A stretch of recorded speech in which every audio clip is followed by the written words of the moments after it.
wise learn from history. The fool ignores it. Who said that? If you answered Richard Carrier, you are correct. Assalamu alaikum and hello to my non-Muslim viewers. Today we have a very special guest with us. We have Dr. Richard Carrier, who I'm going to give a brief bio to right now.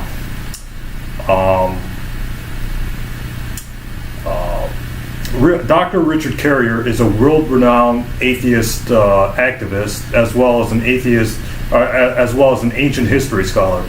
He is an author, blogger, and his blog is www.richardcarrier.info, for those of you who would like to read his blog.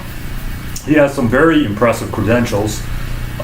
He has a Bachelor of Arts in History from University of California, Berkeley, a Master of Arts in Ancient History, a Master of Philosophy in Religion and Historiography, and Greco-Roman Philosophy, and a PhD from Columbia University, an Ivy League school.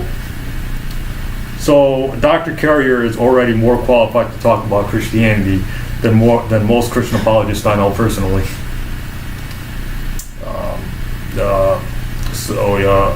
So with Dr. Carrier and with people like Dr. Bart Erman and stuff, you're going to get a historical point of view rather than a theologian or a theology point of view, and I think that's a better way to go. You want to know about the history of the stuff. Richard Carrier, Bart Erman, Robert M. Price, and Dan Barker are four of my favorite atheist speakers on Christianity. So these are the core four, I call them. I've learned more from these atheists than Christian apologists themselves, which I find funny.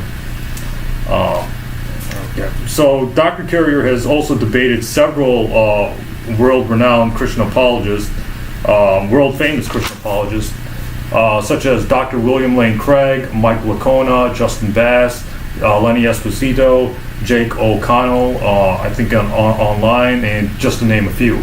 He has also written and contributed to several books, such as The Historicity of Jesus, Why We Might Have Reason to Doubt, Sense and Goodness Without God, and he has contributed to this book, The Christian Delusion, which was edited by John W. Loftus, and his chapter is chapter 11, Why the Resurrection is Unbelievable. The Christian Delusion's been out since 2010, and it's available at major bookstores like Barnes & Noble, Amazon.com, etc., etc. Dr. Carrier is also one of the qualified scholars who says Jesus didn't exist, the other being Dr. Robert M. Price, who has a PhD in New Testament studies. I forgot to mention, Dr. Carrier also wrote Not the Impossible Faith, Why Christianity Didn't Need a Miracle to Succeed. It's been out for a while. It's on Amazon and Kindle and all that other stuff. Another thing I want to say is some of my viewers are conservative, but this interview is uncensored, or it's viewer discretion is advised. One of my more conservative subscribers. This is not a debate, so I want my viewers to keep that in mind. This is not TMZ. This is not an E! True Hollywood story. Nothing personal is going to be brought up here, so I want my viewers to keep that in mind. So, Dr. Carrier, thank you so much for joining us. Thanks for having me. Yeah. Why don't you give a brief introduction to yourself, who you are, what you do, why you do what you do you work at a university, etc., etc.? Yeah, no, I'm an independent scholar. I teach online a class a month for the Secular Academy, but I enjoy being freelance. It gives me academic freedom, so I can study whatever I want and don't have to deal with any pressure from administrations or anything else. But what I've done in terms of my life career is develop skills in philosophy and ancient history, and then make them available to the atheist community primarily, but other communities besides that who are interested in the research that I do, and make it available. So I apply, my PhD to these things and develop books and articles that are well researched and have all the information people want and need to learn new things that they've never heard of before. And so that's how I see my role, essentially, as an educator within the movement. Okay. I forgot two things in the intro. I'm gonna do it right now. Briefly, tell us why you say Jesus didn't exist. I know you've written about this and stuff, and your whole book on the historicity of Jesus is on that. Mm-hmm. When almost all scholars of Christianity, whether conservative or liberal, believe Jesus existed. Why don't you just give us a brief? I'm the first one to actually distill the best arguments together and get them organized in a way meeting the standards of the community within academia, and get it published through peer review. So I have the book on the historicity of Jesus, published by Sheffield Phoenix, was actually accepted as by experts in the field as at least meeting their standards, and it's starting the argument. So my view is that I think this book now needs to be addressed by academics because I've met their standards. Now it's time for them to actually interact with it and either critique it and find fault with it, or find that it's wrong, or find that it's correct, or find that it's just as viable as any other hypothesis that's been advanced, as there's been a dozen different hypotheses of the historical Jesus that are being advanced within the field, and I think this is one that also deserves a place at the table. And the reason why is that I think there has been there's sort of an institutional inertia. Even the secular scholars in this field usually were trained by Christian scholars, and even then they pass on these assumptions. They're just told that these assumptions are true, and you never challenge these assumptions, and so they keep rolling in these ruts essentially. But when you actually step back and you're not forced to roll in those ruts, you start to see essentially the emperor has no clothes, in a sense, that you start to see that the evidence is actually not that good when you really start picking at every thread of it. The letters of Paul, for instance, look really strange if you think of this as a guy who's running around trying to get churches in line with a particular doctrine, and everybody knows that their own Lord and Savior, this celestial being, was walking the earth and actually talking to actual people that they know within their lifetime. Paul never talks about that. He never talks about people knowing Jesus personally before his death. He never talks about that being a source of knowledge or anything. You only know things through revelation and Scripture in Paul. And all of his discussion of Jesus is all very vague as to where it happened. Like where did Jesus perform this cosmic act that cured the world, healed the world, essentially, is the argument. Certainly Paul believed that he assumed a body. He was given a human body to wear, a Jewish human body to wear, and so that it could die, so that the death could atone for the sins of Israel, and so on. But you look at something like Hebrews 9, and you see that it looks like this is all a cosmic drama, something that might have gone on elsewhere, not on earth. So you can't really tell just from the letters of Paul and other epistles like Hebrews, and even 1 Peter is extremely devoid of any clear reference to Jesus actually doing any of this on earth. So when you look at that, you look at the Gospels and how incredibly fabricated they are, the literary artistry of them, this assumption that they come from oral sources, that this is recollected memory, just does not hold up when you actually analyze it. And then you see things like letters like 1 Clement also don't have any clear reference to there being a Jesus other than this revelatory being you get visions of or find their messages of in Scripture. And then the extra biblical evidence is all derivative. So you have, like, even if you believe the passages in Josephus and Tacitus, their information clearly is coming from Christians who are just citing the Gospels. There's no evidence that Josephus or Tacitus independently vetted this information, that they fact-checked it. There's no evidence that they fact-checked it. So you can't use that. So all it does is attest that Christians were saying the Next question. Did the disciples exist? The 12 disciples of Jesus, exist. In your thoughts, how did the legends of their travels and their deaths get recorded? No, I don't think. We don't really know. Let's put it that way. So the only ones that we know for sure or have really good evidence for is because Paul says he met Cephas, which means this is Peter, James, and John. He doesn't call them disciples. The word disciple does not appear anywhere in Paul. He just knows them as apostles, and apostles is someone who's received a revelation of Jesus, who appointed them a messenger for the gospel. So at least we know those three names, and they do line up with the top three who are called disciples in the Gospels. The first time they're called disciples is in the Gospels. And the top three are the same three. It's Cephas, James, and John. So there does seem to be a lineup there, and those are probably historical people, or intended to be.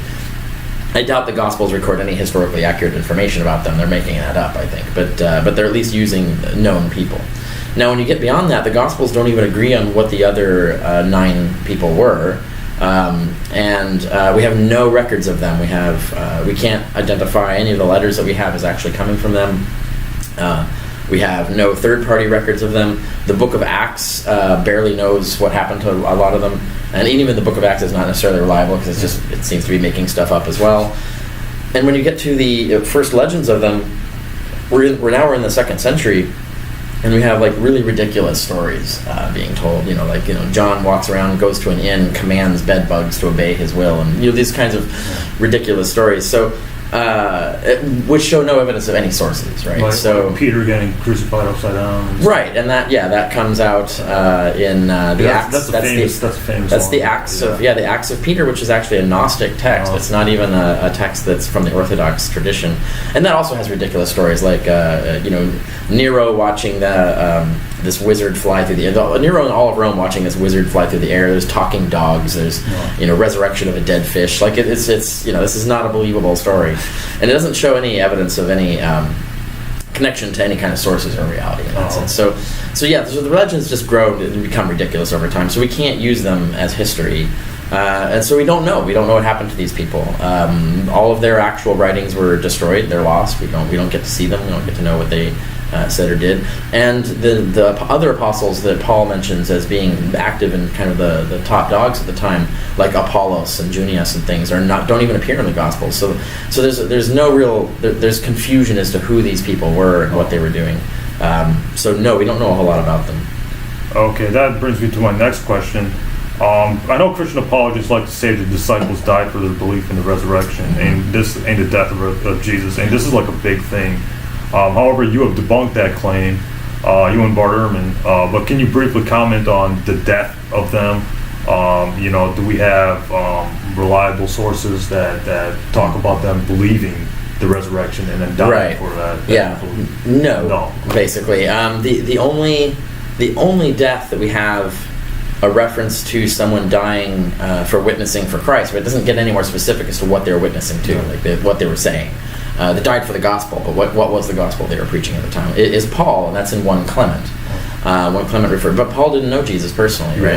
And Paul saw Jesus in a vision, as Paul himself says, right? So Paul died for a vision. So nothing in the New Testament says that they died for their belief? No. The only death that's in the New Testament of one of the disciples or one of the inner core of the so-called 12 is one of the Jameses, and it just says that he was killed. It doesn't say like that he could have recanted and gotten away, or what gospel he was killed for, or what he was killed for, or anything. It just says he was killed, right? And even that, might not necessarily be a true story. And that's it, really. So after that, it's just legends. We know Peter died. We know, for example, 1 Clement refers to Peter dying, but he doesn't say why or where or for what purpose, or what gospel he died for. If he died for any gospel, he might have died of old age or whatever. So we just don't have decent data on what they died for, when they died, and that's it. So it's you really can't build much of a case out of that, right? Okay. Can you briefly talk about the Old Testament prophecies of the Messiah and why the authors of the New Testament would misquote the Old Testament or even bother with the Old Testament? Why would the authors of the New Testament use the Old Testament to prove like messianic prophecies of Jesus? Why use the Old Testament? Right. Yeah. Well, they had to. In the ancient culture of the time, you had to, if you were going to sell a new movement, a revolution, something that's going to change the way things are, a new sectarian view of things, a new doctrine, you had to sell it as old. You had to basically say, actually, this is more ancient, and we're actually restoring the true religion. And so everybody agreed that the Old Testament were some of the most ancient oracles of God, right? So people revered and respected this as, this is old, so we respect this. So if they're going to sell their Christianity, they had to prove that it was already communicated by God in the Old Testament. That's how they would package it as saying, yeah, this is what proves that our religion is authentic. And so that's what they did. And we know Jews before Christianity were doing this. They were pouring through the scriptures, looking for hidden messages from God about their current times. And so they were taking passages and stitching together these sort of weird Frankenstein scriptures, essentially called peshers, built out of the scriptures that we have. and then getting these whole new narratives about that God was sort of secretly hiding in the Bible about what's going to happen, like how is the apocalypse going to play out, who's going to be the Messiah, and all of these things like this. Christianity looks exactly like one of these Jewish sects that's doing this. In fact, Christianity itself looks like it's working from a pesher, that just like these other pesher. We have some from the Dead Sea Scrolls and things like this. And so when you look at when Christians are quoting the scriptures, it looks like they're actually quoting a pesher that they built out of this. Now this would partly also explain why the verses get mixed up, or the verses look slightly different, or there's verses in there that we don't have in ours. I mean, for the first thing, the scriptures they were using were different than ours. They had different lines in them, they had alterations and stuff. There are a variety of different textual variants in circulation at the time. And they were using different scriptures. They had actual whole books. They were relying on the Book of Enoch and the Wisdom of Solomon and some other books that we don't even know what the hell they were. So they didn't have our canon is different from what the selection of scriptures that they were using at the time. And so they have texts of different So they're different using things. different forms. They're using different forms of the text we have. They're using different texts than we have, different books than we have, and then stitching these things together. So you'll have occasions like you'll see two different verses from two different places stitched together. That's evidence of them using a pesher, because that's exactly how a pesher is built. They take passages from different places and stitch them all together. And so if you're working from a pesher, it's easy to get confused where the line ends and begins from a different prophet. So I think that's what we're looking at when that happens, is that they've built this pesher just like the Dead Sea sect was building their own peshers, and that they were working from that essentially and building their scriptural proof to prove that their religion is actually ancient, had been communicated by God since time immemorial. Right? Oh, okay. All right. So, all right. Let's talk about the spiritual resurrection. I know you said you said resurrection apologetics mostly bores you now, but if I can get your brief thoughts on the spiritual resurrection of Jesus, why you think that's what most likely happened, why the earliest Christian writer Paul thought this, and your overall thoughts on the spiritual resurrection of Jesus as opposed to the physical resurrection. I know you talk about this in the Christian Delusion, chapter 11. Yeah, I summarize it in there. The most extensive scholarly defense of it, with all the scholarly citations and everything, is in The Empty Tomb, edited by Robert Price and Jeffrey Lauder. So if you want to get the full thing, that's where it is there. But it's important to get the distinction that the difference is not between spiritual and physical. They're both physical bodies that we're talking about. So they're talking about the exchange of one body for another. The earliest Christians, and if you read Paul, like 1 Corinthians 15 and 2 Corinthians 5 and other passages in Paul, you just read Paul without assuming the later gospel assumptions, without assuming them. You just read Paul for what he's actually saying, just straight out. He's clearly saying that our current bodies, our mortal bodies, are corrupt and they die and decay and stuff. That we're going to cast them off like the shell to a seed, and that inside us the spiritual body will emerge, and it will be a physical body, but it's going to be made of a superior material. It's indestructible and incorruptible, and this sort of perfect body. And there's even Paul even says that these bodies have already been manufactured for us, and they're already waiting for us in heaven, essentially. So God's got the bodies ready for us to jump into, kind of like Heaven's Gate cult thought that they would jump into these superior bodies in the spaceship that was going to fly past the earth. That's kind of what the early Christians believed, is that they thought that they were going to cast off their dead body of flesh and then jump into a new superior body that would live forever. And so that view looks very well represented in Paul, and there were other Jews. There's evidence of other Jews who felt the same thing, had the same idea of body exchange, and I talk about all of that in The Empty Tomb, all the evidence for that. That's my view, and I think that very definitely, highly likely, was the original Christian view of the resurrection, and notably, that's a view of the resurrection that does not require an empty tomb, because the body is going to be there, but it's irrelevant. It's an empty shell. It's been cast off. Jesus is somewhere else now. So that's the view that I've articulated and shown from the evidence is most likely the case. And then the view of it, the body of flesh, you having to keep your body of flesh and it being the thing that gets resurrected, that was a later view. There were also Jews at the time who believed that, but that Jew filtered into Christianity later. Oh, okay. So there are different Jews, like the Sadducees didn't believe in a resurrection. Right, yeah. There are many different sects with many different ideas. Okay. Many different sects had many different ideas about how the resurrection would work out. Oh, okay. Islam rejects Jesus' divinity, his crucifixion and resurrection, and me being a Muslim and most of my viewers being Muslims, Would you say that Islam is closer to the historical Jesus than Christianity? Because most historians don't believe in the divinity of Jesus. They say at best he's a failed a prophet, right. or his resurrection wasn't a historical fact. In fact, the Islam in the Quran talks about Jesus being a prophet. So can you just what are your thoughts on Islam's view on Jesus and stuff like that? Yeah, I mean, just is it possible it stems from a historical? Yeah, in that degree, I think yes. Islam is closer. I mean, that not everything they say about Jesus, I think, is correct historically, but in that regard, the fact that he wasn't really risen, he wasn't really risen. And then what was the other? He wasn't divine. Like he wasn't divine. He wasn't the son of God. Right. He was just a human. Right. Prophet. Right. Now we do know, like from the earliest Christians, they were preaching his resurrection. But his divinity wasn't at the time. It was just he was a subordinate of God. He was assigned God's authority. He wasn't himself necessarily God. The idea that Jesus was coterminous with God, that they were the same thing, that was a late Christian development. Like the Gospel of John. Yeah, by the time we get to John, now we're talking about that. But that wasn't the case back when Paul was writing. So the Christians weren't originally teaching that. But it's entirely possible. When you look at Islam looks a lot like a sect of Christianity. When we know there were these sects of Christianity that stuck to the original faith. The original faith was kosher, right? So it was you had to become a Jew to become a Christian. And then Paul's the one who innovated on that. He's the first one who came along Gentiles. and says, he says, we can bring Gentiles in, they don't have to convert to Judaism. Before they did have to. Weren't they monotheists, believing in one God? But they're more like henotheists, in the sense that they believe that there's one supreme true God that you worship, and there are all these subordinate deities, some were evil, and some were like serving God, like angels and archangels and things like that. So the terminology depends on exactly how the sort of vocabulary of worship, right?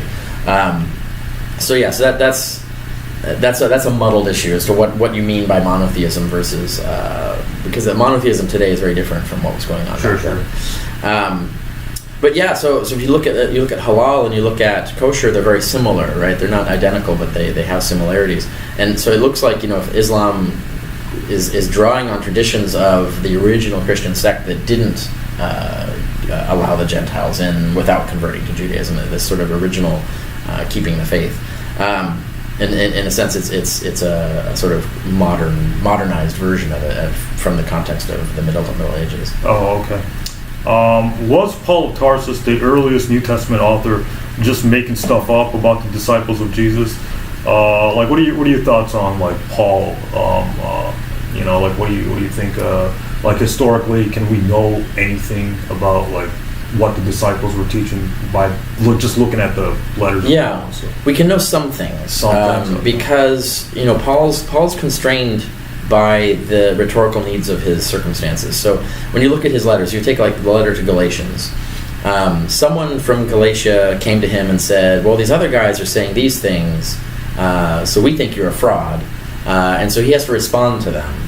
Now, in his response to them, he has to defend himself. He can't lie about what the other disciples are preaching, because then the Galatians would know he's lying, and therefore his argument wouldn't be effective. So they would immediately know, he's lying. Let's get rid. We're done with Paul.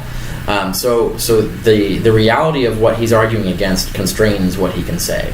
And so when he says, like, the only big dispute we had between each other, me and the original apostles, was over the kosher, whether we should keep kosher or not. That's probably true. So that means that when Paul's talking about doctrines beyond that, they probably line up. Now, that there were other doctrines. So, for example, we know Paul says Apollos had shown up at Corinth and taught them some other doctrine that they didn't agree with Paul's, and Paul wrote back and says, no, they do agree. They're just higher levels of understanding or something like that. So there's different doctrines being taught. But the ones that Paul declares anathema, the ones that you're supposed to say, no, those are false doctrines, those are false Jesuses. And he does refer to other people are going around preaching false Jesuses, false gospels, according to Paul. But he does not say that the disciples are those people, or the first apostles are those people. The first apostles he appears to respect and say that his gospel is in line with enough in line with theirs that there aren't any major conflicts between them, other than this one keeping kosher rule. So there are things like that where we can attribute some of the creeds and some of the basic doctrines that Paul teaches. We can attribute them to the first apostles, insofar as we don't see Paul trying to apologize for them or defend them as contrary to what the other apostles were preaching. Now that is limited. There are a lot of things I don't think Paul's always honest. Like when he says, "I didn't learn anything about the gospel until I had a revelation of Jesus." I'm sure that's partially a lie, but that's a lie he has to tell, and that's a lie he can get away with because there's no other witness to verify that wasn't the case, right? So that's a different one. But when it's when he has to argue against what the other apostles are saying, he's constrained by what they're actually saying, and so that allows us to sort of infer things about what they were preaching from what Paul says. So it is possible to reconstruct some aspects of what the original apostles were preaching from Paul. Okay. I'm going to do a quick... Let's talk about Bart Ehrman. I just want to say I like Bart Ehrman, Dr. Bart Ehrman. I was supposed to get Bart Ehrman. He was supposed to be the first guest on the show. However, he said that while he was in Michigan, he was too busy. He was in Michigan a few weeks ago, and he said he was too busy. I emailed him. He said it was too busy. And he was asking $5,000, and I was going to write him a check for $5,000 just for like an hour of his time. So that's it is what it is. But I met him. He seems to be a good guy. I took a picture with him in a 2014 interview with Bart Ehrman, and he signed my book Forged, which I have right here. But anyways, in an interview with Bart Ehrman in 2014, he says, and I'm quoting him here, "You're mean-spirited, not a generous person, and you like to bully and mock." But I don't understand why he says that, because you and I, we've always gotten along for 8 years, since I've known you for 8 years on Facebook, almost 8 years. So how would you, what are your comments on this? What do you have to say to this? He doesn't like being criticized. Yeah. So that's basically that. And also because I use the language of ordinary people. I use word like sucks, right? Okay. Like I say his book sucks. For him, he considers that bullying and mocking and things. No, in reality, like he behaves the same way towards other people, and just doesn't see it, right? So like he was laughing at and sort of mildly mocking Robert Price in the debate in Milwaukee. But he just doesn't see that he's doing the same thing. And really, criticism within academia can often get more vicious than I've gotten. But no, the real issue is that I caught him out making mistakes, and you even said, like, you talked to him and he admitted to making mistakes. Yeah, right. I caught him out making mistakes, and instead of just owning the mistakes and saying, "Oh, you're right, I screwed that up," he actually lied about them. Publicly. Yeah. So and I have. But he told me in private, so he can. Yeah. So I have this documented. Well, this is what he says. So he'll say like, "Oh, that was just a typo," and it was not just a typo. Or he'll say that's not what he said, and it is what he said. And actually, he reaffirmed it in other venues. I show there's actual evidence of him doing this. So documenting that really frustrates and pisses me off, right? It's like when you start lying, like, can't you just be honest, right? And he doesn't like the fact that I document this, like, so I don't just say that he's lying about this stuff. I actually present evidence of him lying. You actually show the right, yeah, and that's, quote him in context. Yeah, so I give the evidence and everything. Okay. And this, like, the big one was when he criticized Dorothy Murdoch for making ridiculous claims about this statue. There's this statue that this sort of obscene statue that she talks about, and he writes about it in Did Jesus Exist? And the way he writes about it there is like, this statue doesn't exist, and she just made it up. And then, she rightly got pissed off at that, and she threw out on her website tons of documentation proving that it actually existed. And in fact, even the sources she cited in the book that he's talking about had adequate evidence of that had he just checked them. So, but he just kept insisting. It's like, no, okay, so I didn't really say that the statue didn't exist. I said that whatever she was saying about the statue was false, but that's not what he said in the book. And then I found video where he's very definitely affirming that the statue doesn't exist. It wasn't until he was caught out and saying, actually, we've got tons of evidence the statue exists, then he changes his story as to what he was claiming, which doesn't line up with what he wrote in the book. It doesn't line up with what he said in other venues before that. That, to me, is just craven, essentially. Like just admit that you screwed up, that you didn't check the facts, you made a false claim about what she said, and apologize for that and fix it and move on. Don't maintain this lie about what happened. And there are lots of cases like that where he'll just lie about things, just make false statements, and then when you point out and you give the evidence that what he's saying is false, he accuses you of being mean and mocking. And so he's too arrogant to just admit that he's wrong. Seems like it. It seems like it. And not always. Like sometimes he will change his mind. Like, and this is one good example is the book How Jesus Became God, which he came out with. I haven't read that, by the way. Yeah, it's a pretty good book. Like I wrote an article on it. There are some flaws in it, but otherwise it's got a lot of very useful information, good citation of scholarship, and that's an example where he had been essentially mocking me for claiming that the first Christians believed Jesus was this eternal archangel and be worshipped as the equivalent of a god. He was mocking me for that view, but in How Jesus Became God, he tells the story where he actually started fact-checking that and realized that it was true and changed his mind, and then wrote this whole book saying that yes, actually the first Christians right out of the gate were worshiping Jesus as this eternal archangel and as a divine being. And so he did change. Of course, he's never apologized to me for mocking me for holding this view that now he holds himself. But he does on occasion when he finally can get out of the chair and go check facts and actually research and check something. The evidence can sway him, but it's just really, really difficult to get him to actually go and check the facts. He'll just keep reasserting things over and over and over again. So it's repetitive. He'll just repeat stuff over and over again. Oh yes, absolutely. He does that a lot. For example, without checking he talks about like Moody Bible Institute. Like every lecture, I noticed Moody Bible Institute. My students always get it wrong. Yeah. It's just like the same stuff over and over again. So he's kind of repetitive. You brought up Robert M. Price, the debate with Robert M. Price. I haven't seen it. And a lot of people were disappointed by it. I know you and I talked about that last night. Can you just briefly talk about the whole thing? Because I heard it was one-sided, and from your blog post, Erman was just throwing grenades, and Robert M. Price was just sitting there, just chilling, Price didn't. He wasn't debating. He wasn't debating. Price seemed to have come like he thought this was just going to be a conversation. Yeah, exactly. And he didn't challenge or rebut anything Erman said. From the mere analysis of the tactics of debate, Erman did a pretty good job, right? Okay. I think he used a lot of fallacious reasoning. He made a lot of false statements, but it's Price's job to call that out, right? I wrote a review of it for people who are interested in seeing the analysis of the debate. I'll put it in the description below. Yeah, that's up on my blog. It's at richardcarrier.info, which has all of my things, all my books, all my articles, everything you can find through there. So that was the main disappointment. And actually, there were two things that disappointed people. One is that he didn't reply to anything, so really we could have had almost anyone up there would have done better, right? Yeah. And also, Erman, and as Erman should have done, Erman got Price to start defending ridiculous claims, like that all the letters of Paul are forgeries. That's an extremely fringe view that, as far as I know, there's no peer-reviewed case for it. Even if there is, it's certainly widely rejected.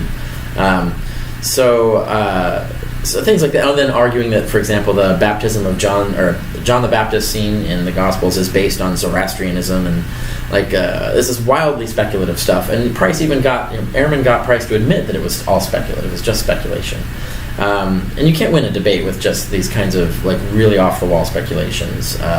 Even if you think those things are true, in a clocked debate, you should not be defending those positions. You should find most common ground and just build on the things that you need to make the alternative case, right? So he should have, for the sake of argument, agreed with Erman on almost everything he could, and then just pointed out where they had to disagree, to explain why Price doesn't think Jesus existed. And I analyzed that. You can see examples in my of how you would actually do that properly. And not go off burning clock time defending these even more fringe views. I mean, you're against the consensus and saying Jesus didn't exist. That should not be built on a bunch of other. So that's a harder thing to. Yeah. If you're going to add more and more and more counter consensus positions on which to build your position on, you're becoming less and less and less credible. Your case is not going to be believable. Okay. Bart Ehrman speaks about you in his book "Did Jesus Exist?", which I have right here. He speaks about you on page 19 of the book, where he says that you and Dr. Price are the only two who have graduate training in the relevant field of Jesus studies. And I know he got it wrong about classics and stuff like that. Mm-hmm. So he does speak well about you in a way. But I know you and Dr. Robert M. Price and others have said that this book, Did Jesus Exist? Is really bad. In fact, you said it sucks. Yes.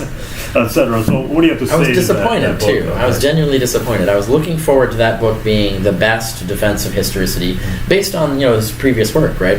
I thought this would be like, oh yes, finally we're going to get the best defense of historicity possible. So now we can say you can look at my book, you can look at his book, and you can compare.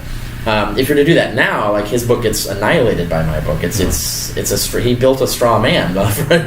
So it's even Trent Horn, when I was debating in San Diego, said that he couldn't recommend Did Jesus Exist to people because it just wasn't a good book. Even Trent Horn, a Christian apologist, Catholic apologist, wants a better book written, and no one has done it yet. So we all want, even I want someone to write the best defense of historicity. That we need that so that we can have this pair of books that people can compare, right? So they can actually see the best case for historicity against the best case against, and then make their own judgment. But the funny thing is, this book actually made it to the New York Times bestseller. So this book is like pretty popular. I know. Yeah. But the funny thing is, like I'm beginning to think it's just like a cash cow. It's like he wants that paycheck, right? So I don't know. I can't speculate on it. Because it seems like it, because I think a lot of it is written. I was pretty disappointed with this book. Yeah, it looks like like he spun it out in a couple weeks. Yeah. Didn't fact check hardly anything. That's what got him into trouble on a lot of these things. That he did not do a careful research on this, and he just sort of just wrote down what he thought from the armchair, what had to be true, and then did it in a kind of like almost mocking way in a lot of places in that book, trying to make mythicism look ridiculous, but then not really at any point in the book articulating what the mythicist thesis was really. So it's not a great book. I think he wrote it, he says, when he was doing How Jesus Became God, and wanted to knock this out first. And I think it was written mostly just sort of in anger and frustration. It's kind of like a projection of his arrogance and assuming like it offends him that anyone would challenge the historicity of Jesus, which challenges most of his work, right? So he just spun this book out, and then did a really poor job of fact-checking it before getting it out, and then gets really angry and indignant when anyone criticizes the bad job he did, right? So that's what this is, and yet it's not characteristic of him. Like if you look at his other books, like Forged and Forgery and Counter-Forgery, I was about to bring that up. right? And Jesus Interrupted, and all these other books that he's written, even like Orthodox Corruption of Scripture. These are like really good books, and even they're not necessarily 100% correct, but they're good books. And I still recommend them. But this was hack material. This seemed like hack material, yeah. It really did, yeah. Who's like the worst religious fundamentalist, I guess you call it, you have to deal with, whether they be Christian, Muslim, etc., like whatever religion they are. Who's like the worst person, like in discussing religion, you had to you had to deal with, and did you regret just like spending time? Not yet. I mean, the worst debate that was. Even though it was a clear win for me, but it was ridiculous. In Southern California, there was this pair of young Earth creationists that I debated. Me and this other fellow debated them on the historicity of Jesus, and they were just defending the most ridiculous, bizarre views. They burned half their clock time defending the historicity of Moses, because I had thrown away one line in there where I just said, like, it's the mainstream consensus now that Moses was not a historical person, and they didn't like that. So they went up there and they were arguing for Moses with this wildly ridiculous claim, these wildly ridiculous claims that are not published. That some friend of theirs apparently claims to have found all these amazing pieces of evidence that are not published anywhere. But it just sounded like something right out of like Aliens Built the Pyramids kind of stuff. So it was like red herrings. Was it like red herrings? Red herrings. Oh, you mean the whole argument? Well, no. I mean, just throwing red herrings at it. Yeah, no. They're making just outright false claims, right? That they believed all this crank stuff that was being claimed about Moses, but yeah, that debate was just like, it was unfruitful essentially. So it was so off track that it was like, why are we even here? Basically. So that was probably the worst. That was the worst. Yeah. Yeah, I've had a similar experience. We'll get to that later. Let's talk about William Lane Craig, because Bart Ehrman has said that he has no time for William Lane Craig because he mocked Bart Ehrman. I guess that hurt his feelings or whatever. Yeah. So, what's your thoughts on William Lane Craig? Because I know you did. Two debates with him. One on one on Lee Strobel's show. Lee Strobel's show, reasonable. Faith Under Fire. Faith Under Fire, correct. And then one a live debate in 2009. Yeah. I think. So, William Lane Craig, is he unpleasant? Is he a nice person? Because William Lane Craig's probably like the world's most famous Christian apologist out there. Yeah. So, what are your thoughts on William Lane Craig? Is he nice? Is he pleasant? Would you deal with him again? I mean, I would deal with him professionally. Like, if we were to do a debate, I would debate him again. But I think he is. My personal impression with him is that he's a very fake person. That it's all facade, like he's wearing a mask, and he's sort of essentially pretending to be this jovial, personable salesman for Jesus. So that's and he's always like that, even off stage, right? On stage, he's more a sort of a smug douchebag than he is privately. But even privately, I really get the feeling that I'm not talking to the real person. There's some sort of mask there that I don't know. It's all performance, right? So I don't think I've ever really encountered the genuine William Lane Craig. Did you have any interaction with him after the debate or before the debate? I had to. They drove us to the airport after the debate the day after, and it was an hour and a half drive or something like that. And so I had an extensive encounter with him. The two things that most memorable to me from that are that we had this debate about what the point of debate was, and for me, the main goal of debate is not to win the debate, but to educate the audience. Yeah, right? Same with me. Yeah, so that's the main thing. Is like I want the audience to know a lot of stuff they didn't know before, and then get them thinking like I didn't know that was true, and then maybe go to inspire them to go and research this stuff. Their own. Because there's no way you can win an argument in underclock, right? Like the reality is this is something. It's just too big. Yeah, it takes weeks or years of thinking about this stuff and looking things up and stuff to actually get there. So for me, I'm not. I mean, of course I'm doing what I can to do the technical skills of debate to get. At least even, right? But to me, it doesn't matter as much whether we win the debate or not. It's more about did we educate the audience well? And he just couldn't get his mind around that. And I said, why wouldn't you go to a debate to win? It's all about winning. In the car. In the van on the way to the airport. Yeah, for him, it's all about winning. Like, so why would you? Was he getting defensive? Was he trying to He just seemed incredulous. He just couldn't understand this concept of using a debate as education. The debate was just something that you win, win at all costs, essentially. And that explains a lot about how he resorts to the tactics that he does. But the other thing that happened on that was it was a van. It was two Christian students were driving, or one was driving, one in the passenger seat, and in the back it was me and William Lane Craig. So we were in the van. And there's this moment where the student in the passenger seat leans over or turns around and says to Craig, so Dr. Craig, how did you come to Christ? And then Dr. Craig breaks into this verbatim speech that he always gives for his story, his conversion story. And we're in full performance mode, right? And this to me was very creepy and weird. Like, raised the hairs on the back of my neck. I felt very alienated. And I'm like, this was all a setup essentially, because I know the Christian students there knew his story, so that was they just did that to set it up so that he would tell his story that somehow is going to inspire me to come to Jesus.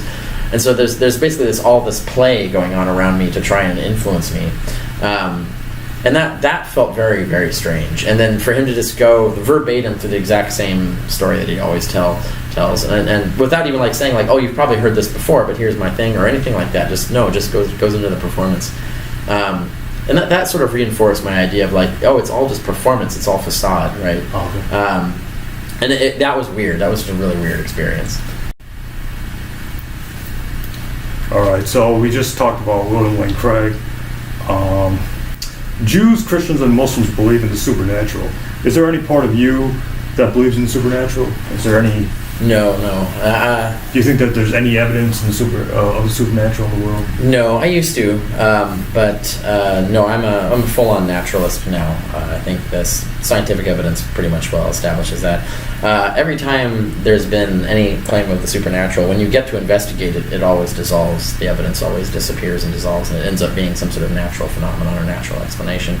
And the only time that you have like claims of the supernatural that aren't dissolved on investigation are claims that you can't investigate, right? So that to me is like too suspicious to support supernaturalism. So no, I definitely am a full-on naturalist in that regard.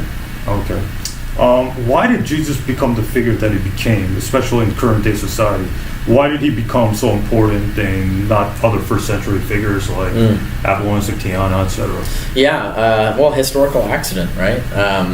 Basically, everybody rolled the dice, and then he's the one that rolled snake eyes. Everybody else didn't. The reality is there were two moments that really determined that. The first was when Paul decided to allow Gentiles to enter the church without becoming kosher, without becoming a Jew, without having to circumcise themselves, without having to follow dietary laws and things like that. When Paul made that decision, that allowed the church to basically compete with other sects, other religions of the time. They could have a huge influx of Gentile interest. Had he not done that, the religion would have stayed small and probably would have died out. It would not have been a significant religion. But allowing it to basically become another, compete on the open market with other mystery cults. Now, it still stayed small, but it had many competitors, and that were even more famous and more successful than it. But it grew big enough to be, along with the others, just like any other religion would, just like Mormonism has today, for example. That once we get to Constantine, and now we're talking like 300 AD and 310, and Constantine has multiple advisors in his court, and the Christians were one of them, Lactantius, who became the tutors to his son. So he had Lactantius, but he also had advisors from other mystery cults and other religions as well. And in the 100 years before him, the empire had been splitting apart. It would break into two halves, and then there would be a civil war, and they'd try to fight to reunite it. And a lot of emperors tried using a religion, picking a religion to be the unifying force to reunify the things. And whenever the emperor would do that, then he would get assassinated or whatever, and his scheme would fall apart, and then there would be a new emperor, and they'd try something else. And when Constantine did the same thing, and then this time, as they're picking religions, he picked Christianity to be the unifying religion. And when he did that, he didn't get assassinated. He actually won and remained in power, and then his successors remained in power. And so that one finally took. And so had he not made that decision to make Christianity the religion of the empire, and looted pagan temples and gave the money to the Christian churches, and then gave privileges to Christians, and then as time went on, as his successors took over, you get all the way to Theodosius in 395 AD. He's actually outlawing not being a Christian. He's actually mandating that by law you have to be a Christian. So once that had happened, it was a foregone conclusion which religion would be the dominant religion for hundreds of years. And there was one moment where there was almost that got reversed, and that was when Julian came into power, and he tried to reverse that, but he got assassinated or killed, and then that was the end of that. And so had it not been for Paul opening it up, and it had not been for Constantine turning it into the religion of the empire, Christianity would not be a big force today, and consequently Jesus would not be a significant figure today. Oh, okay. Who's the worst Christian apologist you had to deal with, like flat out, like online or in person, like the worst? Well, David Wood, of course, and I don't deal with him anymore. But yeah, on my website. I know you talked about that. Yeah, on my website you can find my the deceptions of David Wood. The deceptions of David Wood, where way back then he lied about what was in my book, Sense and Goodness Without God, and so I document that, and it's just like they were just so craven. It was just so wanton, the lies. And then, he didn't own up to it or fix it. He just doubled down on his lies. And so dealing with that, that's when I realized he was just such a fundamentally dishonest person that there's just no point in even interacting with him. And so I haven't. I don't know if I have since then, but hardly at all. But yeah, that guy is kind of despicable in that regard. Yeah, I don't like dealing with them. We'll talk about it later. Do you think Christianity or Christians? Do you think Christianity and Christians are they going to increase or decrease as time goes on? Like, what do you think about like Christianity in America? Yeah, I mean, it depends. And stuff like that. It depends by region. It depends by what happens historically. I think it waxes and wanes according to economic prosperity. Essentially, that as states become more prosperous and are able to take care of their citizens better, religion becomes less important to them, and that's what we see, like in Europe, for example, or Australia, where as the economy gets better and the states become more helpful to their citizens and giving them safety nets and things like that, religion becomes less and less important. And then as the economy becomes more troubled, suddenly religion becomes more popular again. And so I think that is the big determining factor. But at the same time, there's this shift going on, right? and I've seen this. I've talked to Christians all over the country, and there's this divide between the younger generation and the old guard, right? And the old guard, they're obsessed with political power, right? That's their goal, and they want laws to basically force their religion onto other people. So they want, their equivalent of Sharia law, let's put it that way, where they want abortion outlawed, they want gay marriage outlawed, they want all kinds of special privileges for Christians over other people of other religions. And the younger generation doesn't want any of that. It's like, why are you wasting your time on political power? That's the secular world. We want to actually make changes in the world. We want to feed the poor. We want to solve real problems. We want to reduce crime. We want to reduce abortion, not by outlawing it, but by convincing people, just persuading them that they should have less of it, or change things so they don't have to have abortions. So the younger generation has a much different perspective on how Christianity should proceed than the older generation does, and they're like oil and water right now. And so the churches are hemorrhaging youth because they're just leaving, because they're disappointed. Like, their churches are not meeting their needs and not supporting the value system that they want. And so I see this as leading to a big shift in how Christianity operates in the coming years, because the old guard's going to die off, and the younger guard's going to go do something. They're either going to leave Christianity altogether, or they're going to start a new way of doing Christianity. Or we're in that transition period now, and the side effect of that is that the old guard sees themselves losing, right? So they know they're losing, and so they become much more. They lash out more, right? So they become much more adamant in trying to control power and trying to force their views on people. And you see things like recently that religious sect of the Bundy family, under armed guard or under arms, took over a federal building to try and protest. So they're becoming more violent. We have becoming more violent in that respect. They're becoming more desperate.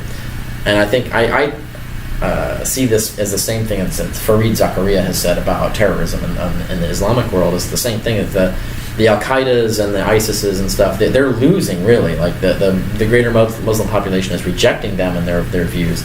And so they're becoming more and more, they're shrinking, but they're also becoming more and more desperate. And so they try to make much more outrageous acts of violence to get attention, because the world is not going their way, and so they're trying to scare the world or terrorize the world into going their way, and so really the rise of terrorism is evidence of their decline, ironically, because as they get less influential, they become more violent, and so I think we have that to worry about with Christianity too. Here, as the old guard starts losing more and more, they're going to become more and more desperate in the measures they go to try and force their will on the rest of the people.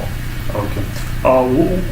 What do you think is the main problem with fundamentalist Christianity and stuff like that? What do you think is the main issue that you have with fundamentalists and stuff like that? Well, that's trying to force their will on other people, right? I mean, if you're going to go be the Amish and just go do your own thing and not force your will on other people, that still has problems, because I think they still trap people in there and don't let them out. That's the other thing, is you need to respect religious freedom.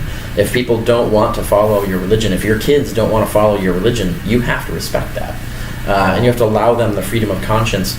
And even their own theology should support this. It's irrational to presume that by forcing someone to adhere to a religion, that is therefore going to be a sincere religious faith, right? You would think even God would not want a faith that was compelled. We would want a faith that is honestly and sincerely offered. So even their own theology doesn't make sense of their attempt to try and control people. But that, to me, fundamentalism, it's their attempt to control people, either through the law or through controlling their kids or whatever it is, trying to force their will on other people, or their religious views on other people. That is the biggest problem, and not allowing religious freedom, not respecting religious freedom. That is the biggest issue with fundamentalism. And then next after that, I'd say the amount of lying they have to engage in to try and do this, right? To try and support even when they're trying mere persuasion, they're often so dishonest, and then either so dishonest or so uneducated that they don't know what they're talking about. It's either one or the other. When you're interacting with fundamentalists, and both are not good for the future of society, where we need well-educated citizens making honest decisions and persuading each other in honest ways. Fundamentalism is not helping that. It's commonly said by Christian apologists that Jude, the Epistles of James, Peter, etc., were written by scribes of Jesus' disciples, since Jesus' disciples were said to be illiterate in Acts chapter 4, verse 13. and I know Bart Ehrman has written an entire book just debunking this claim, which is right here, forged right here. But I want to know what are your thoughts on it? What is your response to this? To this, and that is what he's defending there is the traditional view, the mainstream view right now. But I actually disagree with that. I think, in one sense, it's correct. If they were illiterate, then those epistles cannot have been written by them, even using hired scribes, because hired scribes did not have the skills to produce the elegant and scripturally informed literature that those letters are. Those letters were written by someone with rabbinical knowledge, right? There's someone who's got really good understanding of the scriptures and has a full rhetorical education. This is someone like, this is a college graduate, like not even college graduate, but like advanced college graduate kind of stuff. Now, but where I disagree is I don't think it's at all possible that the first apostles were illiterate. I think the book of Acts and the Gospels make that up. I think that's a fiction to make the apostles seem more glorious and amazing. Like, they didn't even have an education, and yet here they are knowing the scriptures and all this stuff. They must be inspired by God. No, in reality, that's not how it works. There's no way. There's two reasons why that can't be the case. One is there's no way they could start a new sect without knowing the scriptures, and there's no way to know the scriptures without being educated and literate. And so the first apostles, they would never have succeeded in spreading their religion at all if they couldn't read the scriptures. And you look at the founders of religions throughout time; they're always more educated than they claim, right? They always they know what they're doing. And the other reason that supports that is when Paul interacts with them, and when he finally has this one conflict with them over the kosher rules, and he sort of talks shit about them, saying like this is why I don't need them, and we're going to part ways on this, or come to some sort of detente on this. When he does that, at no point then, or any other dispute where he has, at no point does he say, these guys can't even read the scriptures, I can read the scriptures. That would end the argument. It's like, I have the education, I have access to God's word, and they do not. He never says that. When it comes to interpreting the scriptures or using the scriptures, he treats them as equals, which means Paul knew that they were at least as educated as he was, that they could read the scriptures, that they could do these things. So I think that the later idea that they were illiterate is a myth. It's a legend that grew later.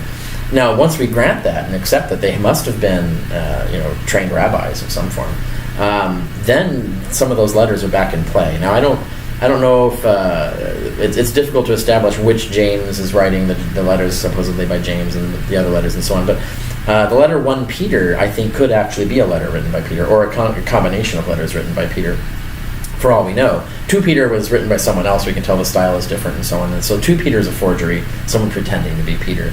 But 1 Peter could be an authentic letter.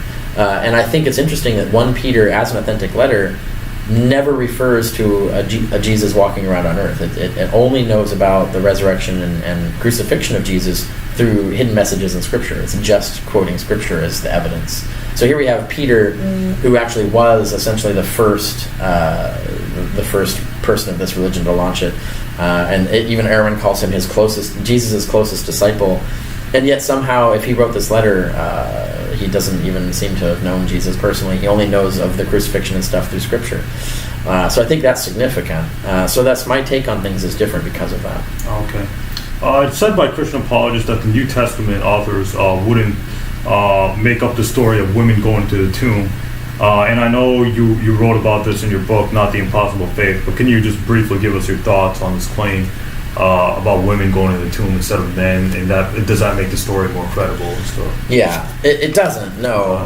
The premise is false. It's actually not true that women's testimony was not allowed in courts. Even Jewish courts allowed women's testimony.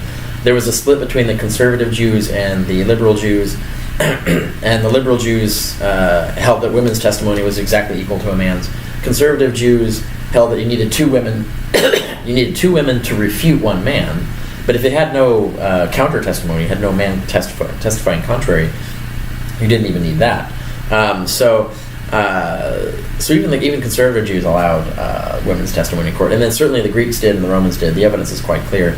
And then we have people like Jewish historians like Josephus citing women as his sources with full respect, as he's treating them as completely reliable sources. So this idea that women couldn't be sources is false. But also the Gospels don't say the women are their source, right? That's not why they're putting them there. At no point do they say, these are the women who saw this and told me about it. No. Even when they want male witnesses, they just invent them. So you have like Luke has the men go to the tomb and re-verify everything. So they didn't even need women as witnesses. But they never claim these people are the witnesses of these things. The reason Mark puts women there is to illustrate the gospel, to actually reify the gospel, because the gospel, the whole basis of it was that the least shall be first, that we're going to overturn this class-based society. The poor and the downtrodden and the people that you put on the bottom, they're going to be the first ones into heaven. They're going to be the first ones who do everything. And so here you have the least, the women, who are the first to discover that Jesus has risen.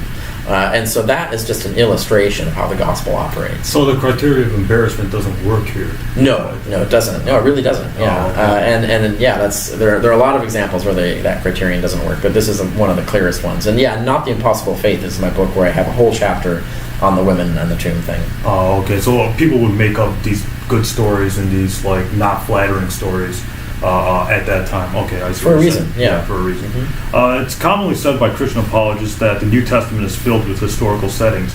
For example, the New Testament or the Gospels of Matthew, Mark, Luke, and John and stuff like that mention places like Palestine, Jerusalem, Galilee, Damascus, Arabia, etc. So they argue that makes the New Testament historically accurate. How would you respond to this? It's a fallacious argument.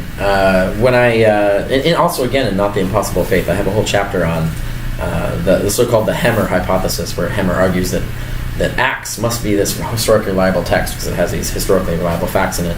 In fact, Acts has a bunch of historically inaccuracies in it as well, but even the accurate things are taken from historical reference books like Josephus and things like that. In order to color the story, essentially, to make it sound historical. When you get to Mark's got geography wrong. He's got Jewish customs wrong. Like this guy's not getting things spot on. And then you have Matthew comes along and then fixes those things, and smooths them over and makes them more accurate.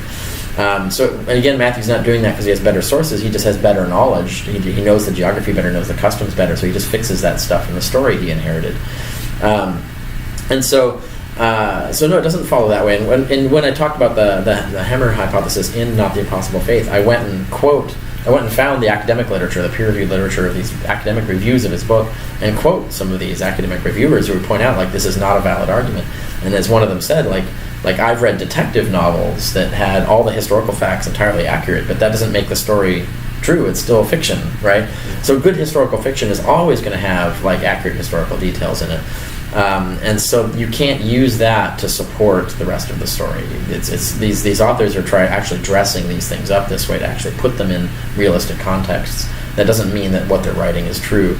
And we know that for a fact in the book of Acts, where we have one of their sources, we have Paul's letters, and we can see that Acts is completely revising history, that he's not telling the truth about what actually happened with Paul. Because we have Paul's letters, we know what actually contradicts happened. Yeah, so the flat-out contradiction, he just rewrites history.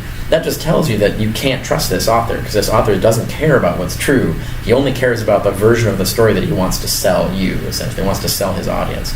And so that's not a reliable history. That's the exact opposite. So would you recommend Richard Purville's book, Mystery of Acts? Yeah, very much. Yeah, it's a good read. It's a short read, and it really nails these issues. But I heard that, or you said that you don't agree with everything that Purville says. Yeah, probably not. Probably not.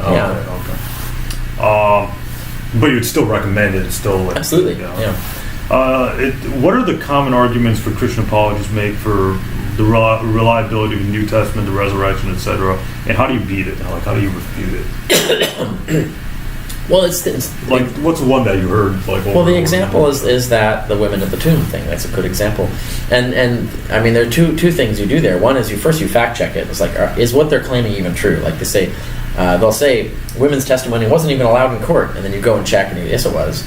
And it's like, no one would use women as witnesses, and you go and look at Josephus, and he goes, yes, he did. So yes, historians do that. So fact checking them is key, right? You always got to go and check if even what they're saying is even true. And then the other side of it is logical fallacies. Like, even if it's true, does your conclusion even logically follow from the premises? And that's just straightforward logic. You don't have to do history to do that. You can vet logic just internally. And yeah, when you go check those two things, they usually either or both, often both, turn out to not hold up, right? So it's a chore in the sense that fact checking is a chore, and then diagramming their arguments logic is a chore. But if you have the time, it's often pretty easy to debunk Christian apologetics. Oh, okay. Have you ever looked at like New Testament manuscripts, like Bart Erman? Like he spent like time with Byzantine manuscripts and many schools and stuff. Have you ever looked at like a manuscript like P52 or anything like that? Like these fragment manuscripts. You ever look at or study those manuscripts? Oh yeah, absolutely. I had a year of papyrology under one of the world's leading papyrologists, Roger Bagnall, at Columbia University. I studied paleography under Leonardo Terran. Studied ancient Greek linguistics at Columbia, so I've worked with papyri. I've worked with all different types of manuscripts. Most of the when I've actually looked at manuscripts or microfilms of manuscripts or actual handling manuscripts, it's always been of things outside Christianity, dealing with Tacitus and Epiphanius and things like that.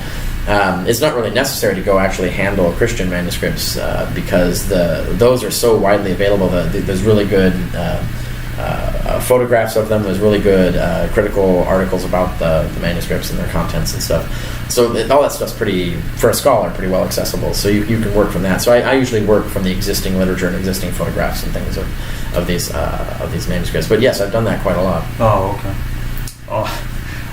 Let's talk about Christian apologist David Wood. I know you call him a liar, and he isn't an honest person, and we talked about that earlier. A lot of my viewers actually don't like David Wood. They think he's gone to the extreme in his hate mongering against Islam and atheism and stuff like that. So what do you have to say about David Wood? Would you debate him? Would there be any? Do you have any suggestions to deal with people like David Wood? Because he's getting on the nerves of a lot of Muslims. Yeah. No, I wouldn't debate him because he's so fundamentally dishonest. The thing you have to do with these people is you have to discredit them. You have to actually accumulate the evidence that shows that these are not honest people, they're not reliable authorities, so that no one should trust them, no one should be listening to them anymore. And that's the effective way to do it. You want to discredit them and show, and with honest, true evidence that says these people, you shouldn't even be listening to this guy anymore. And that's, I think, once you do that. And then the only people who are going to listen to him are people who already agree with him, who are already hate mongers themselves, right? And then you've accomplished your goal, essentially. You've reduced his influence, because there'll be people who don't know that he's such a liar, who don't know how he's distorting reality. They don't know how he's ginning up hate. And if you can actually expose all of that, that's a useful service. Actually, he's done that for us, because there's an incident in the 2010 Arab Fest where he purposely had cameras and he was purposely doing stuff to provoke, security and stuff like that. So he got arrested, and he made a big deal out of it. Right. Yeah. He was on Fox News talking about how there's Sharia in America and stuff like that. So he's kind of getting on the nerves. Muslims, and he's getting more popular for some reason. Yeah. So I don't like discussing him, but he's just his influence is getting bigger. So I was just wondering your thoughts on that. Yeah, I would suspect, insofar as his influence is getting bigger, is that he's appealing to rising Islamophobia in general. So I think it's he's not helping.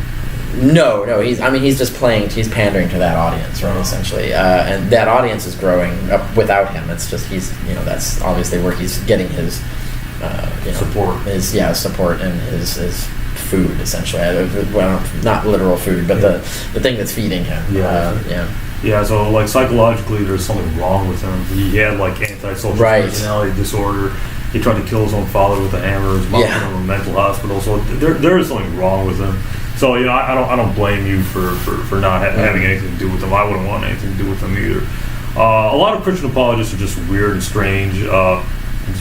For example, David Wood and James White, they have some kind of weird debate fetish where they debate Muslim college kids and and people declare victory over they've won the class of civilizations. Yeah, exactly. Just one debate. And then they think that if they keep debating Christianity and Islam and they're winning in those debates, that automatically proves their religion over Islam and stuff like that. Yeah. And people like James White has bogus. He has a fake PhD and THD, and this has been a source of mockery of James White all over the internet. His bogus credentials. So have you ever dealt with someone where their credentials Have you ever been like elitist, where you don't want to debate somebody because they have no credentials, or No. have you ever done the Barterman approach? No. Well, that's the William Lane Craig is the one who claims that he won't debate someone who doesn't have a PhD. Although he does that, he's debated Eddie Tabash. He's debated people without PhDs before, but no, I don't have that limitation. I do. I sometimes feel bad if someone doesn't have it and doesn't perform well in a debate. I win those debates, but I feel bad for them. It's like you probably It's not fair. Yeah, it's not really it's not the best representation of the position they were defending, right? So I would rather have the best representation rather than the worst. But I don't organize debates myself. So if someone else organizes a debate, as long as my opponent, as far as I know, is going to be at least 90% honest and not defend reprehensible values or something, I'll probably do that debate. I'm not going to set some sort of like credential requirement. Oh, okay. Christian apologists might say that the morality of the Old Testament doesn't apply at all. That Christians are under a new covenant, and the Old Testament's an old covenant. But the thing is, the New Testament approves of the Old Testament. It says the Old Testament's all inspired and stuff like that. So what would you have to say about the moral teachings of the Bible, the good, the bad, the vile, etc.? Yeah, I mean, obviously there's tons of vile stuff in the Old Testament. Religious freedom is punishable by death, for example. All kinds of freedoms are punished by death in the Old Testament. The New Testament, it's... Because I know you said the New Testament disappointed you, and the Old Testament disgusted you. That's an accurate description. In your the New Testament doesn't have a defense of democracy. It doesn't have a defense of human rights. It doesn't have a defense of freedom of religion. All of the things on which the peace and progress and prosperity of the West is all built on, it's not in there. The actual moral codes that we actually rely on today. It has some things that can be portrayed as good, like the Golden Rule. But you actually have to follow it, right? Otherwise, it doesn't mean anything.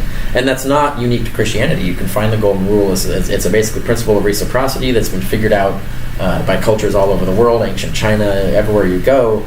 The cultures have some sort of version of the Golden Rule, this idea that you treat people the way you want to be treated, essentially. And that wisdom is not unique to Christianity.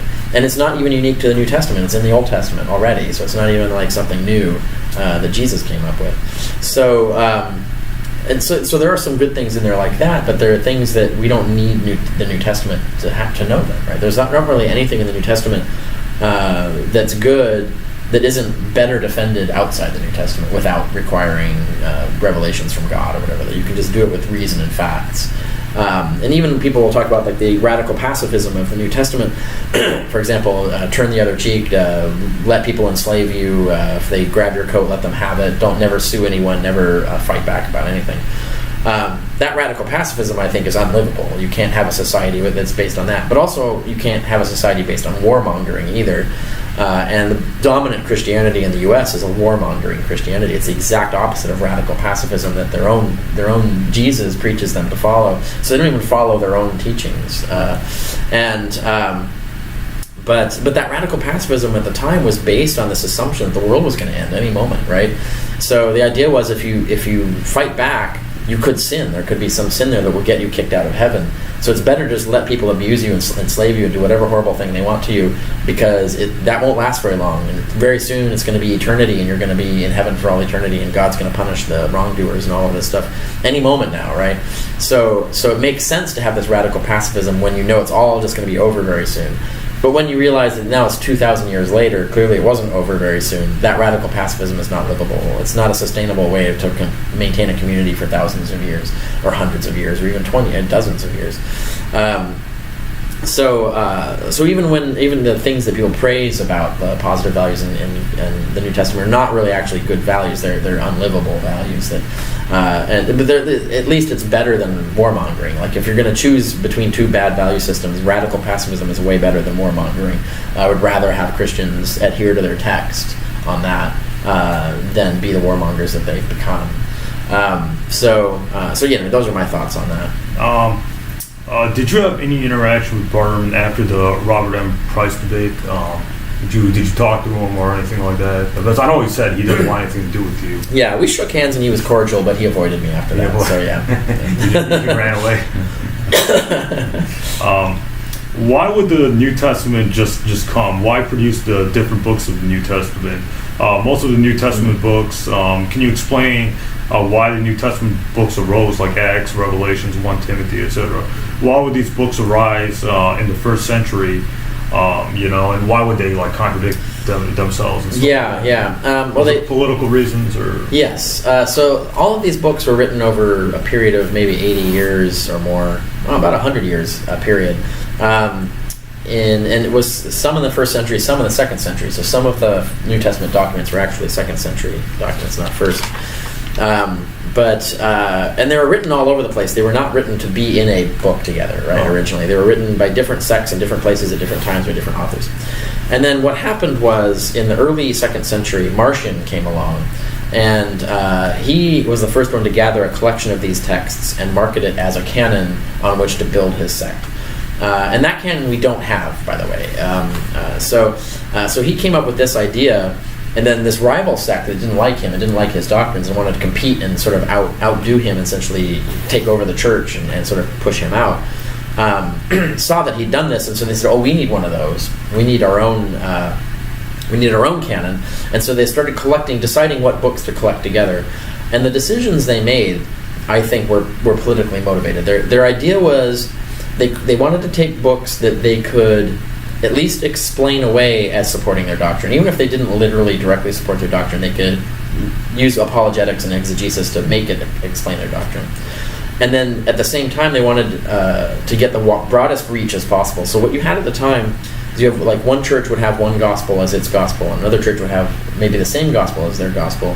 And then another church, so like one church is Mark is their gospel, another church Matthew is their gospel, and another church Luke is their gospel. And what looks like happened is they picked 4 gospels that were as arguable as that they could use, that as much of a stretch as they could go, that would bring into their circuit the most churches, so that they would be able to have more churches in their support than the Marcion did.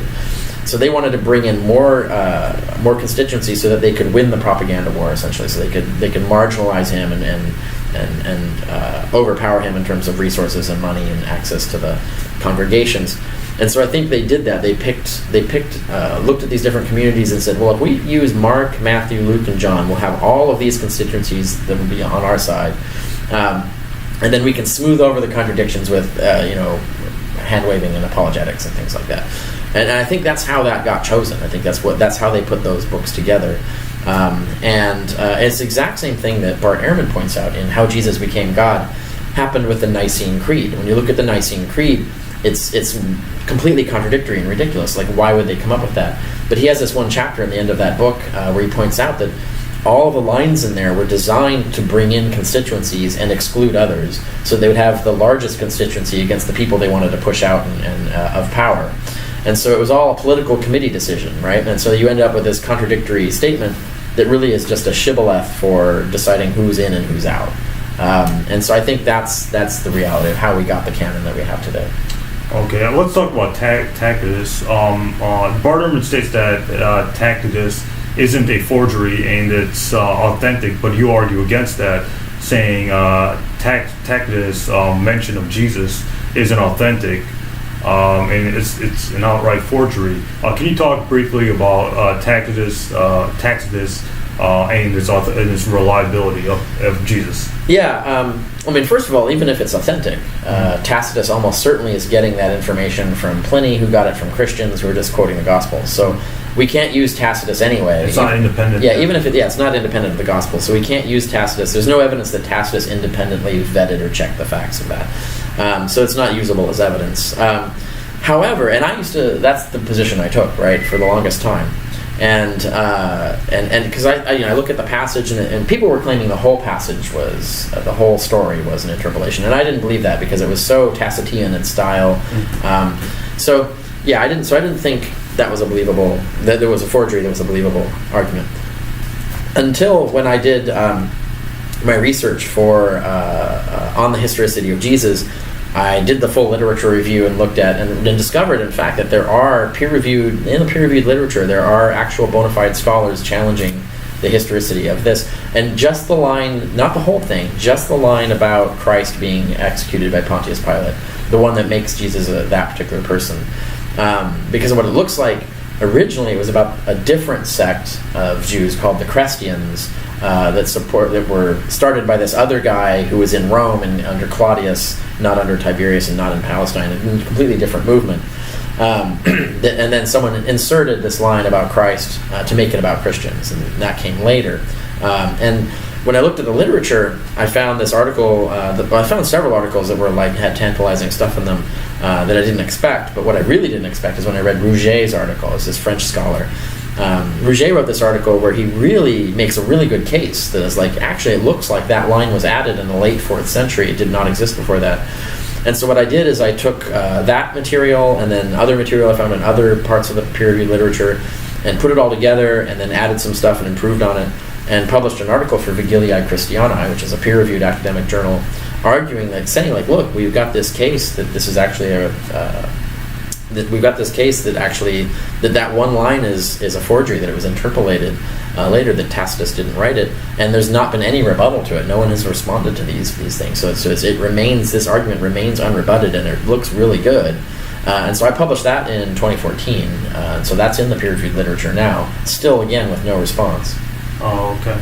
But Barterman said that you're relying on outdated scholarship, like 1960 scholarship, and he's saying today the scholars say that it's authentic.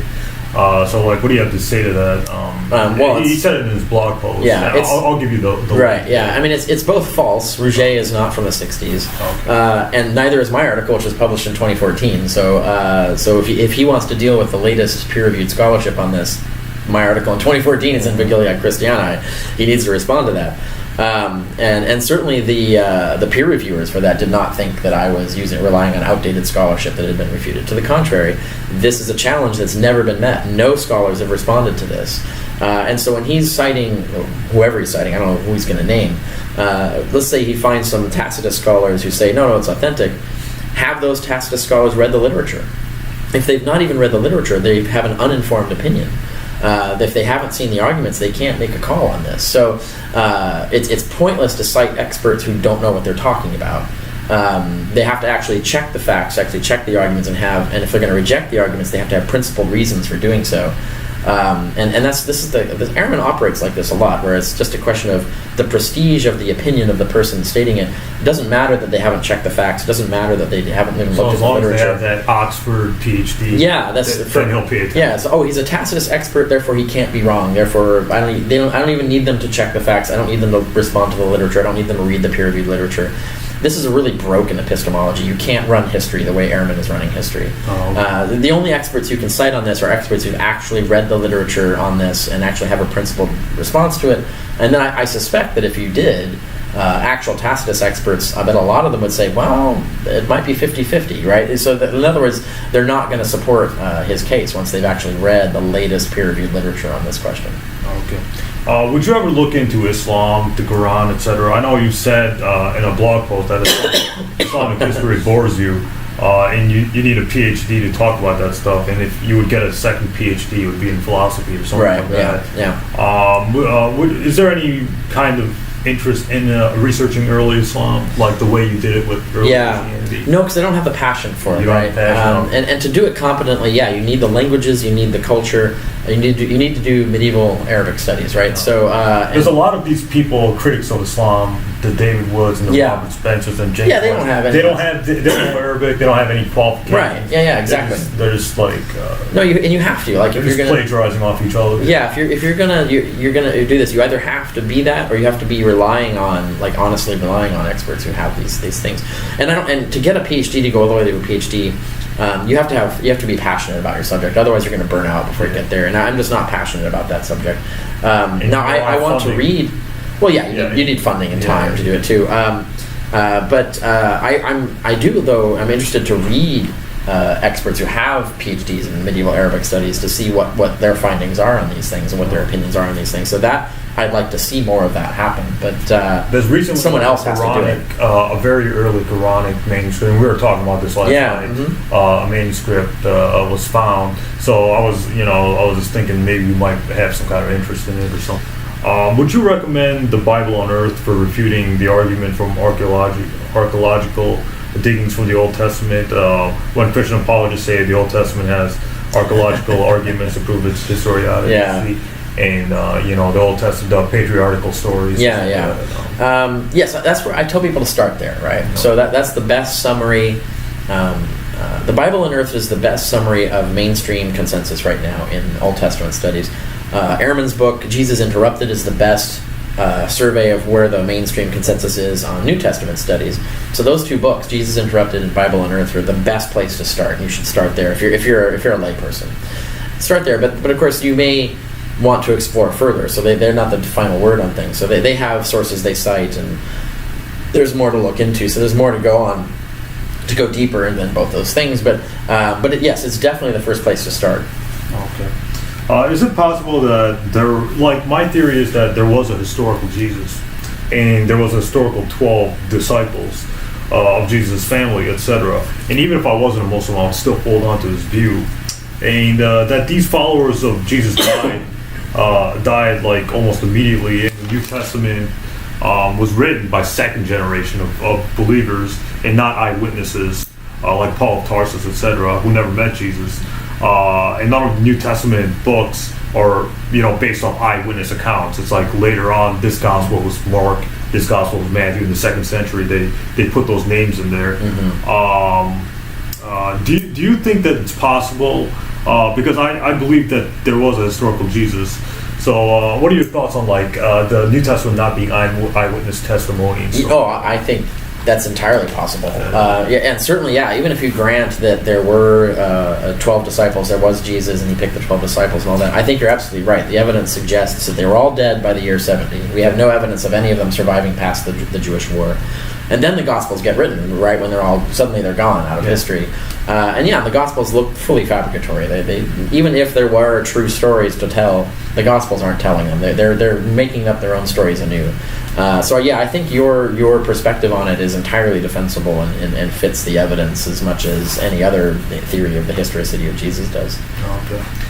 Is there a dangerous way to look at the world through the Bible that may harm societies like racism, anti-Islamic mindsets, etc., etc.? Is there a dangerous way to look at the Bible or use the Bible in modern day society? Well, I think the biggest problem, first of all, if you're going to treat it as if it's infallible, that's a problem. Although that creates all kinds of problems. Now you have to interpret it because you can't follow all of it. Christians don't want to give up shellfish and pork, for example. I think people get out of it what they're bringing to it. So, for example, if you're using the Bible to argue for the execution of homosexuals, you already want to execute homosexuals. You're just using the Bible as justification. I don't think the Bible gave people that idea. I think they already were homophobic, and the Bible just gives them the justification for it. And when they spread homophobia, they use the Bible as justification for their homophobia. But the reason people ultimately maintain homophobia is not because the Bible said so, because they easily gave up. Like when you look at Leviticus, for example, they'll easily look at the don't wear clothes, don't wear don't wear clothing for different genders and things like that. Don't wear, and yet we have priests who wear dresses, and then we have because they're it's essentially a dress, and they have don't eat pork and don't eat shellfish. Christians easily give that up and say oh no, but they don't give up the kill gays part, right? So they're selectively choosing what to follow. So they've already got the idea coming at the Bible of what they want to choose to ignore and what they want to use to justify themselves. So I don't think holy books cause people to do the bad things that they do. I think they use them as rationalizations and justifications for the things they do. So the problem's not with Islam or Christianity. The problem's with the Bible and or I'm sorry. No, the other way around. The problem's not Yeah. with Christianity and Islam. The problem's with Christians and Muslims. Right. Yeah. That's no, what I would say. Right. It's the phenomenon of how you're using this tool of religion, and I mean, I think for religion to be good, it should be a force that causes people to not do these things. Religion should cause people to treat each other as good neighbors. It should cause them to support religious freedom. It shouldn't cause them to go against these basic human values and human rights and things. So to me, that's the critique that I offer of religion is that it is not an effective tool for preventing these things from happening. But at the same time, I'm not arguing that they cause these things, right? Oh. It's just they're ineffective, and they're problematic because they have the means, the ability to defend these horrible things. And it's not that they cause those horrible things or that they're inherently going to result in that. It's that they're too easily used for justifying that purpose. We need better. We need a better canon to rely on. We need a better way of thinking things. This way, we need more philosophy and less fundamentalism, essentially. Oh, okay. How would you respond to your critics? Like, you have a lot of critics, so Sure, like, yeah. how would you respond like to your critics and stuff like that? Like, you and me have critics, so like, Yeah. how would you? Well, it varies, right? So, first of all, I think you demarcate between people who lie and people who tell the truth. Mm-hmm. So, critics who lie, I have no respect for them. Like that's just despicable. But people who tell the truth, now I respect critics who actually have honest disputes with me and actually tell the truth.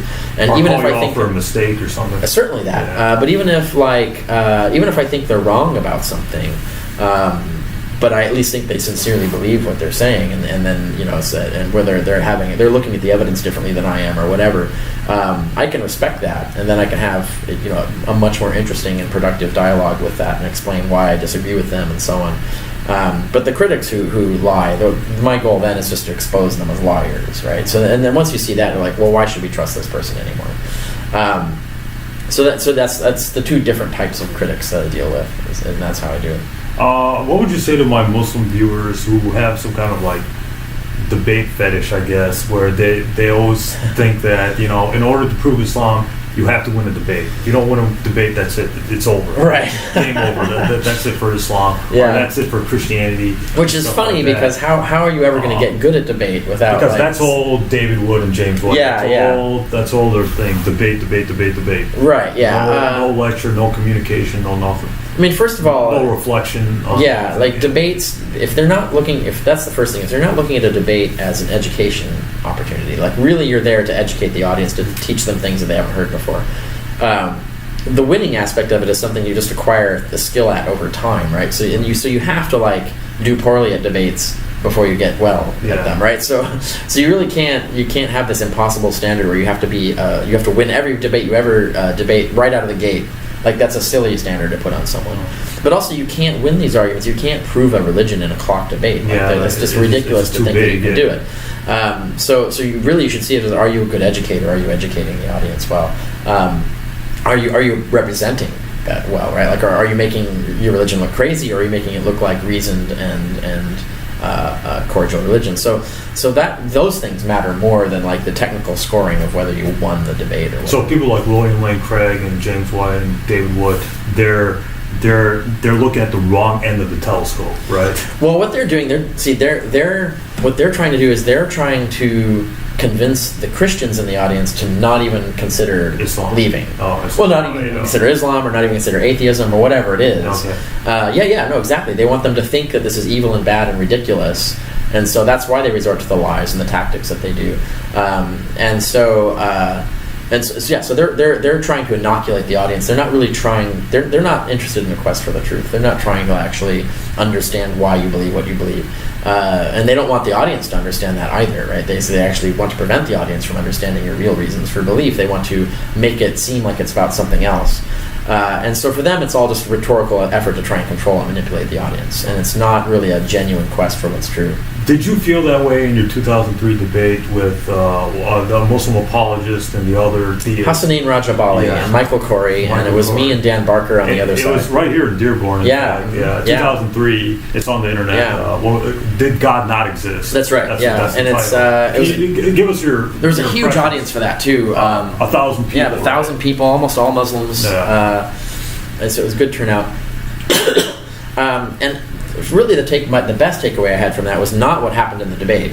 Although the debate, when Hassanin Rajabali got up there, he became a fire and brimstone preacher and is like saying, you know, he's getting angry. Angry. And you wrote about like you didn't like. That switch from what he was like off stage to when he went up and did the same thing where he's trying to convince the audience that atheism will drive you insane and it's stupid and ridiculous and yada yada, rather than trying to do a genuine educate, or even educate on. That's true, right? And I mean he's falsely educating. He was making false claims about things, but do you think he was being protective of the Muslims there? Yes, because he doesn't want the Muslims becoming godless. Right, he doesn't want them. Or atheists. Right, and he thinks he has to use these tactics to do it rather than make just an honest and kind case for the. Who was the other person? Michael Corey, and I don't know. He was crazy. I found him to be an odd duck. Psycho. Not psycho is the wrong word, but no, he. He just would not see reason and would deny having said things that he was recorded as having said, and things like that. That's someone I probably wouldn't debate again because I don't know, that guy is not fully reliable. Hassanin Rajabali I'd debate again, but what was more important to me for that was off stage. When they flew me in early the day before, flew out the day after. All that time in between, I got to hang out with Muslims from all over the world. Yeah, tell us your. So I got to hang out with Muslims from all over the world and get to ask them questions and talk to them, and that was, I think, one of the most. It was a really good experience. One of the most important things that could ever happen because it allowed me to humanize Muslims, and then actually, rather than hear what the news tells me.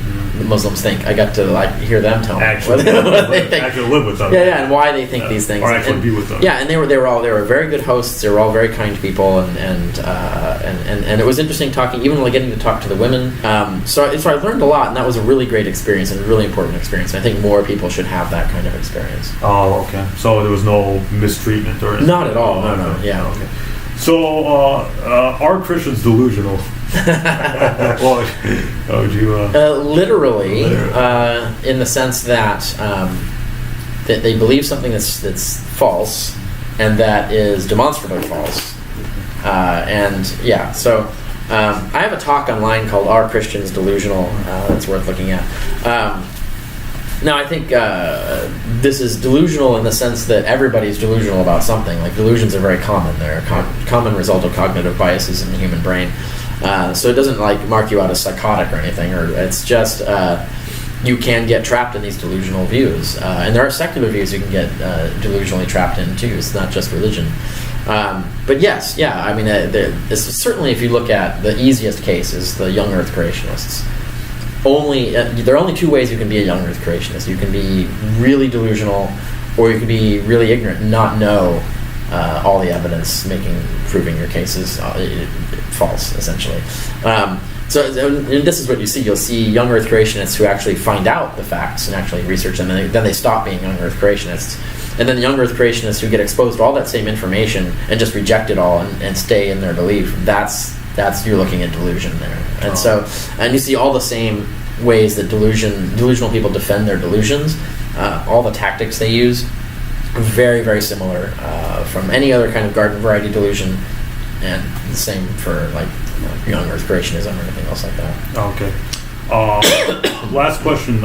Any kind of last words or some kind of advice for my viewers, anybody who's interested in the origins of Christianity, not just Christianity, but religion in general? What would your tips be for finding religious truth?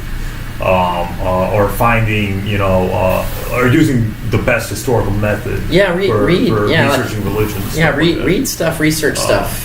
Follow your passion, follow your curiosity. Final thoughts? Follow your curiosity, follow your passion. If you're not sure you understand something but you're curious about it, look into it. See what you can find out about it. Look for the most reliable authorities, actual experts in peer-reviewed literature and things when you can. But what I just recommend to people generally is richardcarrier.info is my website. From there you can find, I have a bookstore that has... I'll put that in the description below. I have, all my books, I've really thoroughly researched and put all the research in there so you can see it. I have a lot of articles on different things that are available there. I have a bookstore there also that have introductory readings, like reading lists, recommended reading lists for Origins of Christianity, for naturalist philosophy, or just philosophy in general. So people are interested in all of that. So I've already created these sort of recommendation things for people. I think that's the place to start. People have criticized me for citing you in my debates. Right. Mm-hmm. So, so how would you respond? What do they say? That's the. Well, I don't know if you noticed this or not, but I was the first Muslim to debate a Christian woman, mm-hmm. like ever. Right. It was in a church, and it was a good experience. Yeah. I like the woman. She seems sincere and stuff like mm-hmm. that. She was like Michael Licona to you. Yeah. Right. Michael Yeah. was sincere and stuff. But then I was using Richard Carrier. I was using you for the spiritual resurrection because mm-hmm. we were debating was Jesus resurrected. So my whole thesis was your thesis. That no, there was no physical resurrection. It was just visions or spiritual. Oh, and then she was saying, well, if you apply your standards to the Quran, then it wouldn't work. But then I was like, well, because you're not an expert on Islam. She doesn't. Well, she doesn't know that that's true. And other people like James White has also criticized me for using your work when he's that's funny. Of being inconsistent because he said that if I use your same methodology on the Quran and Islam, that's it. Yeah, I would just respond to them by saying like, oh, well then you agree with Richard Carrier's methodology, so you must agree with his conclusions, right? So it sounds to me like they're saying that the methods work from their point of view, right? So I would use that against them, but it's funny to have someone like James White with a fake degree saying you shouldn't listen to the writings of someone who actually has the degree. He's just a very nasty, unpleasant person. I would not. After that, I'm like, no, I'm not dealing with fundamentalists anymore.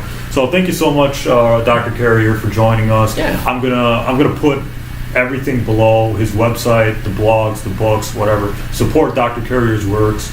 It's well worth it. Dr. Carrier, thank you so much for having me. Yeah, thanks for having me here. It was great. Yeah.